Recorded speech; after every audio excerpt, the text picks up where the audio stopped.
Hello! In this quick tutorial, you will learn how to log in to your library account.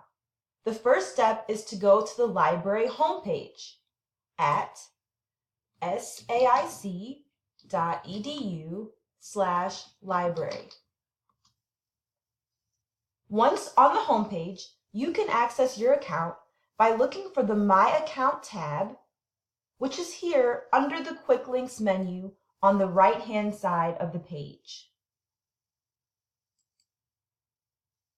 At the login page, you will be asked for your barcode number and your last name.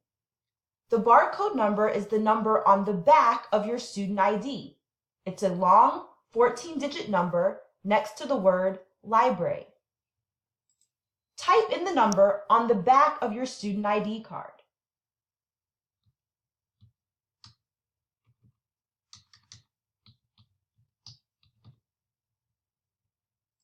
Then type in your last name.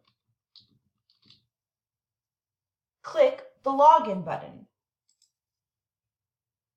You are now logged into your library account. Watch the next video to learn more about features inside your account.